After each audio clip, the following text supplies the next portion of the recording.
Hi hello friends, welcome back to my channel cooking with Ramya.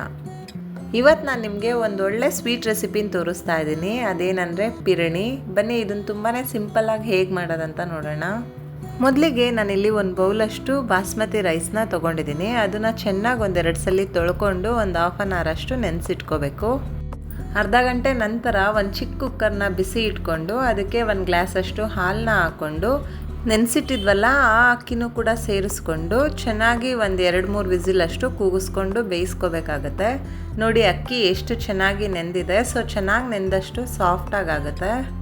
ನಾವಿಲ್ಲಿ ಪಿರಣಿ ಮಾಡ್ತಾ ಇರೋದ್ರಿಂದ basmati ರೈಸ್ನೇ use ಮಾಡ್ಕೊಬೇಕು. ಅದ್ರ ಸ್ಮೆಲ್ಲು ಎಲ್ಲನೂ ತುಂಬಾ ಚೆನ್ನಾಗಿರುತ್ತೆ. ಪಿರಣಿ ಫ್ಲೇವರ್ ಬರೋದೇ ಇದರಿಂದ.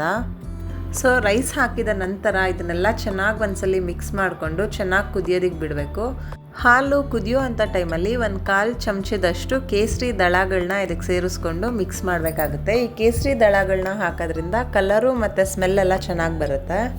ಸೊ ಈ ಸ್ಟೇಜಲ್ಲಿ ನಾವು ಕುಕ್ಕರ್ ಲಿಡ್ನ ಕ್ಲೋಸ್ ಮಾಡಿ ಒಂದು 2-3 ವಿಸಿಲ್ ತೊಗೋಬೇಕಾಗತ್ತೆ. ಸೊ ನೋಡ್ತಾ ಇರ್ಬೋದು ನೀವು, ಕುಕ್ಕರ್ ವಿಸಿಲ್ ಆಗಿದೆ. ಸೊ ಕೂಲ್ ಕೂಡ ಆಗಿದೆ. ಕುಕ್ಕರ್ ಲಿಡ್ನ ಓಪನ್ ಮಾಡಿ ನೋಡ್ಕೊಳ್ಳೋಣ. ನೋಡ್ತಾ ಇರ್ಬೋದು ರೈಸ್ ಚೆನ್ನಾಗಿ ಕುಕ್ ಆಗಿದೆ. ನೆಕ್ಸ್ಟ್ ನಾವೀಗ ಒಂದು ಫ್ರೈಯಿಂಗ್ ಪ್ಯಾನ್ನ ಬಿಸಿ ಇಟ್ಕೊಂಡು 1-2 ಸ್ಪೂನಷ್ಟು ತುಪ್ಪನ ಹಾಕ್ಕೊಳ್ಳೋಣ. ತುಪ್ಪ ಕರಗಿದ ನಂತರ ನಾವು ಇದಕ್ಕೆ ಡ್ರೈ ಫ್ರೂಟ್ಸ್ನೆಲ್ಲ ಆ್ಯಡ್ ಮಾಡಿಕೊಂಡು ಫ್ರೈ ಮಾಡ್ಕೋಬೇಕಾಗುತ್ತೆ. ನೋಡಿ ನಾನಿಲ್ಲಿ ಒಂದು ಬೌಲಷ್ಟು ದ್ರಾಕ್ಷಿನ ತೊಗೊಂಡಿದ್ದೀನಿ, ಒಣ ದ್ರಾಕ್ಷಿನ. ನಂತರ ಒಂದು ಬೌಲಷ್ಟು ಕಟ್ ಮಾಡಿರೋ ಅಂತಹ ಬಾದಾಮಿ ಕಾಯಿ, ಹಾಗೆ ಕಟ್ ಮಾಡಿರೋ ಅಂತಹ ಪಿಸ್ತಾ ಒಂದು ಬೌಲು, ಚಿಕ್ಕದಾಗಿ ಪೀಸ್ ಮಾಡಿರೋ ಅಂತಹ ಗೋಡಂಬಿನೂ ಕೂಡ ಒಂದು ಬೌಲ್ ಹಾಕ್ಕೊಂಡು ಎಲ್ಲನೂ ತುಪ್ಪದಲ್ಲಿ ಸಣ್ಣ ಉರಿ ಇಟ್ಕೊಂಡು ಚೆನ್ನಾಗಿ ಫ್ರೈ ಮಾಡ್ಕೋಬೇಕಾಗತ್ತೆ. ಡ್ರೈ ಫ್ರೂಟ್ಸು ನೀವು ಎಷ್ಟು ಆ್ಯಡ್ ಮಾಡಿದ್ರೂ ಚೆನ್ನಾಗಿರುತ್ತೆ. ಸೊ ನಿಮ್ಮ ಹತ್ರ ಇರೋದನ್ನು ಹಾಕ್ಕೊಳ್ಳಿ. ನೋಡಿ ಈ ರೀತಿಯಾಗಿ ಮೀಡಿಯಮ್ ಫ್ಲೇಮೇ ಇಟ್ಕೊಂಡು ಚೆನ್ನಾಗಿ ಫ್ರೈ ಮಾಡ್ಕೋಬೇಕಾಗುತ್ತೆ. ಸೊ ಈಗ ಎಲ್ಲ ಚೆನ್ನಾಗಿ ಫ್ರೈ ಆಗಿದೆ. ಇದನ್ನು ಒಂದು ಪ್ಲೇಟಿಗೆ ಟ್ರಾನ್ಸ್ಫರ್ ಮಾಡ್ಕೊಳ್ಳೋಣ.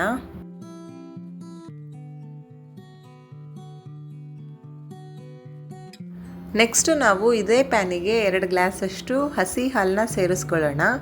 ಅಂದರೆ ಲೀಟರ್ ಅಳತೆಯಲ್ಲಿ ಹೇಳ್ಬೇಕಂದ್ರೆ ಅರ್ಧ ಲೀಟ್ರಷ್ಟು ಗಟ್ಟಿ ಹಾಲನ್ನ ನಾನು ಇಲ್ಲಿ ತೊಗೊಂಡಿದ್ದೀನಿ.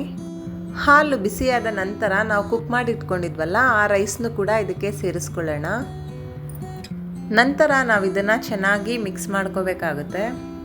ಈ ರೀತಿಯಾಗಿ ಮಿಕ್ಸ್ ಎಲ್ಲ ಮಾಡಿದಾದ್ಮೇಲೆ ಗ್ಯಾಸ್ ಫ್ಲೇಮ್ನ ಲೋ ಇಟ್ಟು ಇದನ್ನು ಚೆನ್ನಾಗಿ ಕುದಿಯೋದಕ್ಕೆ ಬಿಡಬೇಕು.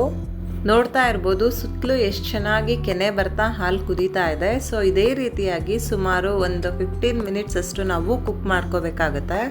ನೆನಪಿರಲಿ, ಗ್ಯಾಸ್ ಫ್ಲೇಮ್ನ ಲೋನೇ ಇಟ್ಕೊಂಡು ನೀವು ಕುಕ್ ಮಾಡ್ಕೋಬೇಕಾಗುತ್ತೆ. ಸೊ ಈ ಸ್ಟೇಜಲ್ಲಿ ನಾವು ಶುಗರ್ನ ಆ್ಯಡ್ ಮಾಡಬೇಕಾಗುತ್ತೆ.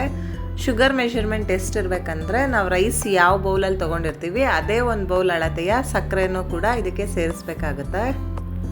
ನಂತರ ಇದನ್ನೆಲ್ಲ ಚೆನ್ನಾಗಿ ಒಂದ್ಸಲಿ ನೀವು ಮಿಕ್ಸ್ ಮಾಡಿಕೊಂಡು ಒಂದು ಅರ್ಧ ಟೀ ಸ್ಪೂನಷ್ಟು ಏಲಕ್ಕಿ ಪುಡಿನೂ ಕೂಡ ಇದಕ್ಕೆ ಸೇರಿಸ್ಕೋಬೇಕಾಗುತ್ತೆ. ಇದು ಒಳ್ಳೆ ಫ್ಲೇವರ್ ಮತ್ತು ಘಮನ ಕೊಡುತ್ತೆ. ನೆಕ್ಸ್ಟ್ ನಾವು ಫ್ರೈ ಮಾಡಿ ಇಟ್ಕೊಂಡಿದ್ದಂತಹ ಡ್ರೈ ಫ್ರೂಟ್ಸ್ನೂ ಕೂಡ ಇದಕ್ಕೆ ಆ್ಯಡ್ ಮಾಡ್ಕೋಬೇಕಾಗತ್ತೆ. ಇದಕ್ಕೆ ನಾವು ಎಕ್ಸ್ಟ್ರಾ ತುಪ್ಪನೇನು ಆ್ಯಡ್ ಮಾಡೋಕ್ಕೆ ಹೋಗಲ್ಲ. ಡ್ರೈ ಫ್ರೂಟ್ಸ್ನೆಲ್ಲ ಫ್ರೈ ಮಾಡಿರ್ತೀವಲ್ಲ, ಸೊ ಅದರಲ್ಲಿರೋ ಅಂತಹ ತುಪ್ಪನೇ ಸಾಕಾಗುತ್ತೆ. ನೋಡ್ತಾ ಇರ್ಬೋದು ಎಷ್ಟು ಚೆನ್ನಾಗಿ ಕುದೀತಾ ಇದೆ ಅಂತ. ಸೊ ಎಲ್ಲನೂ ಚೆನ್ನಾಗಿ ಮಿಕ್ಸ್ ಮಾಡ್ಕೊಳ್ಳಿ. ಟೆಕ್ಸ್ಚರ್ ನೋಡ್ತಾ ಇರ್ಬೋದು, ಇಷ್ಟು ಬಂದರೆ ಸಾಕಾಗುತ್ತೆ. ನೀವಿನ್ನೂ ತುಂಬ ಕುದಿಸ್ಕೊಂಡ್ರೆ ಅದು ಗಟ್ಟಿ ಆಗುತ್ತೆ, ಅಷ್ಟು ಚೆನ್ನಾಗಾಗೋದಿಲ್ಲ. ಸೊ ಇಷ್ಟಿದ್ದಾಗ ನೀವು ಗ್ಯಾಸ್ನ ಆಫ್ ಮಾಡ್ಕೋಬೇಕಾಗತ್ತೆ. ಸೊ ಫೈನಲ್ ಆಗಿ ನಮ್ಮ ಪಿರಣಿ ರೆಡಿಯಾಗಿದೆ. ಇದ್ರ ಸ್ಮೆಲ್ ಅಂತೂ ತುಂಬಾ ಚೆನ್ನಾಗಿ ಬರ್ತಾ ಇರುತ್ತೆ. ಈವನ್ ಟೇಸ್ಟ್ ಅಂತೂ ಅಷ್ಟೇ ಅಲ್ಟಿಮೇಟ್ ಆಗಿರುತ್ತೆ. ಈ ಪಿರಣಿನಂತೂ ಮದುವೆ ಮನೆಗಳಲ್ಲಿ ಹಾಗೆ ಬೀಗ್ರೂಟದಲ್ಲಿ ಕಂಪಲ್ಸರಿಯಾಗಿ ಇದ್ದೇ ಇರುತ್ತೆ. ನಾನ್ ವೆಜ್ ಊಟ ಮಾಡಿದಾಗ ಅದಕ್ಕೆ ಒಳ್ಳೆ ಕಾಂಬಿನೇಷನ್ ಸ್ವೀಟ್ ಅಂದರೆ ಇದೇ ಪಿರಣಿ ಅಂತ ಹೇಳ್ಬೋದು. ಸೊ ಮೇಲೆ ಕೂಡ ನಾನು ಸ್ವಲ್ಪ ಡ್ರೈ ಫ್ರೂಟ್ಸ್ನ ಹಾಕಿ ಗಾರ್ನಿಷಿಂಗ್ ಮಾಡ್ಕೋತಾ ಇದ್ದೀನಿ. ನೋಡಿದ್ರಲ್ಲ ಎಷ್ಟು ಸಿಂಪಲ್ ಆ್ಯಂಡ್ ಕ್ವಿಕ್ಕಾಗಿ ಈ ಸ್ವೀಟ್ ರೆಸಿಪಿನ ಮಾಡ್ಬೋದು ಅಂತ. ನಿಮಗೇನಾದರೂ ಈ ರೆಸಿಪಿ ಇಷ್ಟವಾದರೆ ನನ್ನ ಚಾನಲ್ಗೆ ಸಬ್ಸ್ಕ್ರೈಬ್ ಮಾಡಿ, ಈ ವಿಡಿಯೋಗೆ ಲೈಕ್ ಮತ್ತು ಕಮೆಂಟ್ ಮಾಡಿ. ಮುಂದೆ ಒಂದು ಹೊಸ ರೆಸಿಪಿಯೊಂದಿಗೆ ಸಿಗೋಣ. ಅಲ್ಲಿವರೆಗೂ take care, have a great day, bye.